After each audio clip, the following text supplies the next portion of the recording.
On September 23rd, 1846, the planet Neptune was discovered, a remote world that now stands as the 8th planet in our solar system.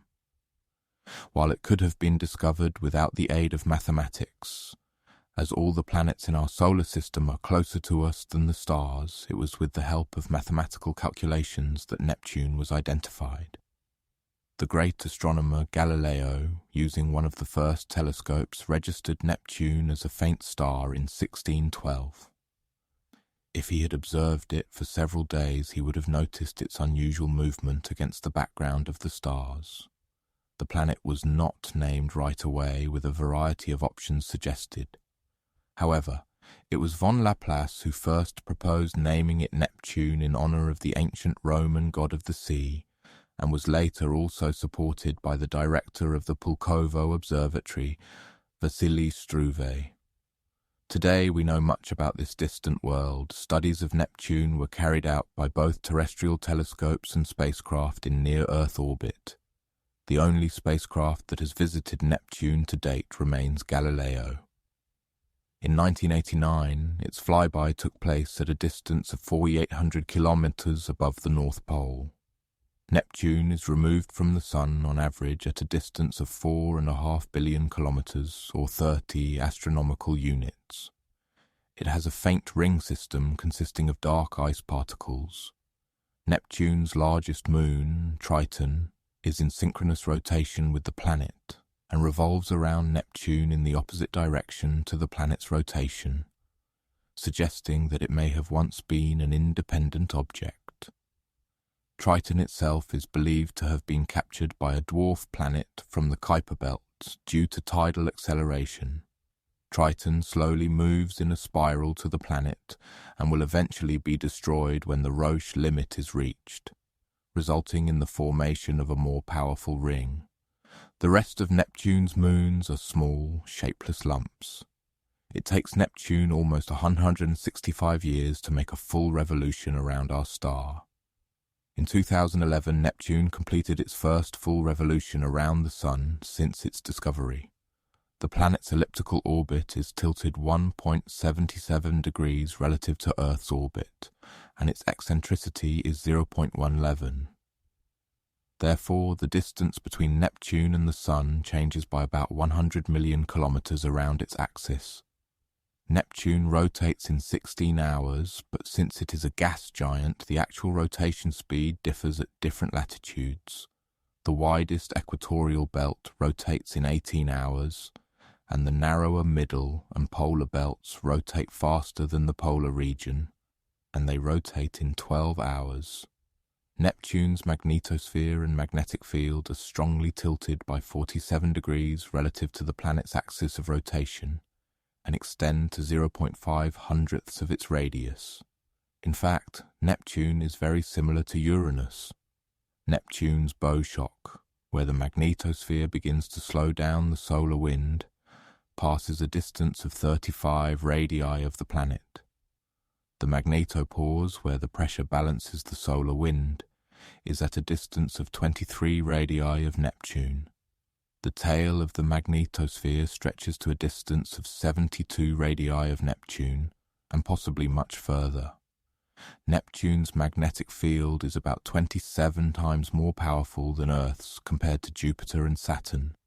Neptune, like Uranus, is very small in size, which is because they did not have enough gases there far from the Sun while they were hastily gaining mass. All the gas was grabbed by other giant planets, and the rest flew away into the distance.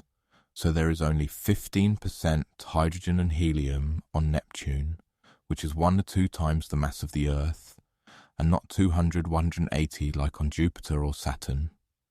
But there is quite a lot of ice on Neptune, and not only ordinary water ice but also ammonia and methane ice.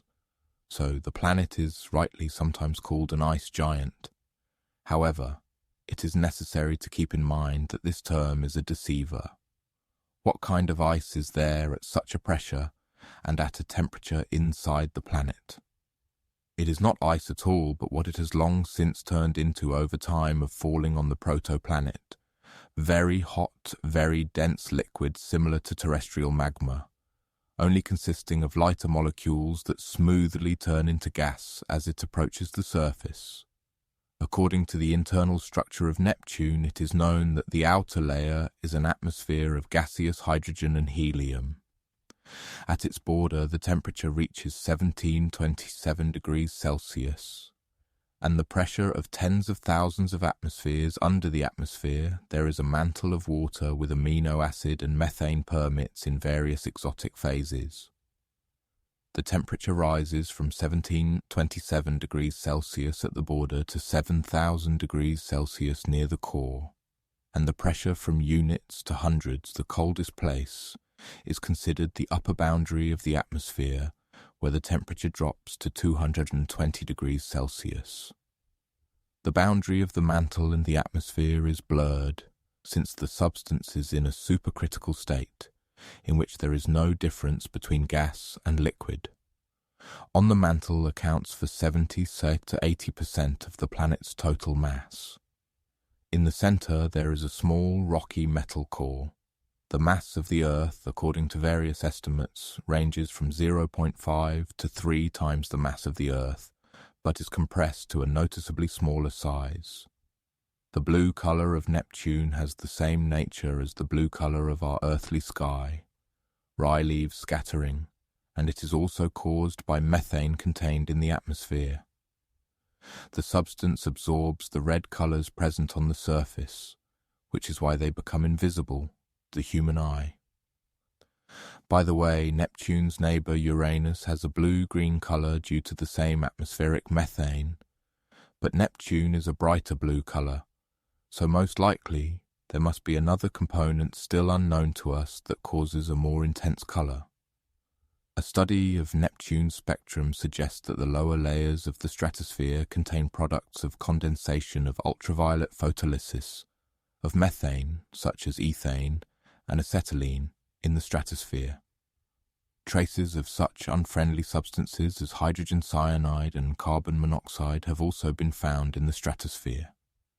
The stratosphere of a distant planet is warmer than, for example, the stratosphere of Uranus, due to a higher concentration of hydrocarbons. For reasons still unknown, the planet's thermosphere is very hot, about 470 degrees Celsius for such a high temperature.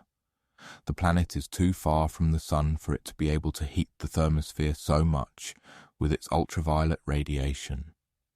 Perhaps this heating is a consequence of the interaction of the atmosphere with ions moving in the planet's magnetic field.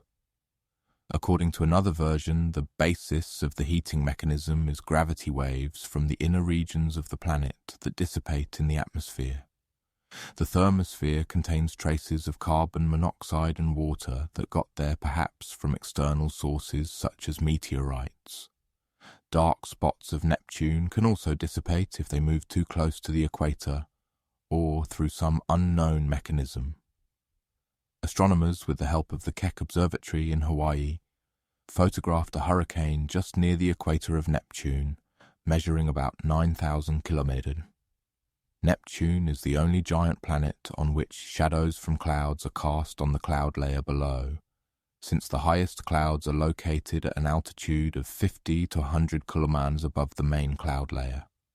Neptune is also the windiest world in our solar system, despite its great distance and low energy consumption from the sun. Winds on Neptune can be 3 times stronger than on Jupiter and 9 times stronger than on Earth. These winds drive clouds of frozen methane across the planet at speeds of more than 2,000 kilometers per hour.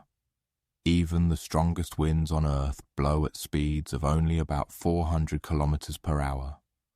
Most winds on Neptune blow in the direction opposite to the rotation of the planet around its axis. The general wind pattern shows that at high latitudes the wind directions coincide with the direction of rotation of the planet, and at low latitudes in the opposite direction. The difference in the direction of air currents is believed to be a surface effect, and not a manifestation of some deep atmospheric processes. The environment and conditions on Neptune are not conducive to life as we know it. temperature, pressure, substances that are inherent in this planet are most likely too extreme and changeable for organisms to adapt to them. The axial tilt of Neptune is 28 degrees, which is similar to the tilt of the axis of Earth or Mars, as a result of which the planets experience similar seasonal changes. However, due to the long orbital period of Neptune, the seasons last about 40 Earth years. In 2018, a group of researchers presented unexpected data that show an amazing trend. The farthest of the planets in our solar system is getting cooler and not warmer, as one might expect. Attention was attracted by the fact that at the moment when the southern hemisphere of Neptune entered the summer phase, its temperature began to fall and not rise. From that moment on, the researchers had about 100 thermal infrared images of Neptune. They were obtained using the Very Large Telescope VLT of the European Southern Observatory, the Keck and Subaru telescopes in Hawaii, as well as the NASA Spider designed specifically for observing space in the infrared range. Comparison of images showed trends in the change in temperature of the planet. For example, in the period 2003 to 2018, a cooling of the atmosphere of Neptune by 8 degrees Celsius was recorded. However, a little later, the temperature of the planet rapidly increased by 11 degrees Celsius, which also came as a surprise to the research team. They have never observed such rapid polar warming. The authors of the study claim that the observation comes only half of the summer on Neptune, and no one expected such intense temperature changes. What could be causing these temperature fluctuations is unknown, but it could be related to changes in Neptune's stratospheric chemistry, or something as simple as random weather patterns. It could even be related to the 11-year solar activity cycle, which is approaching maximum activity in 2025. Previous studies have suggested that there could be a link between the number of sunspots and Neptune's brightness. The new research also found some evidence of a possible link between the solar cycle, the brightness of clouds in Neptune's atmosphere, and the temperature of its stratosphere.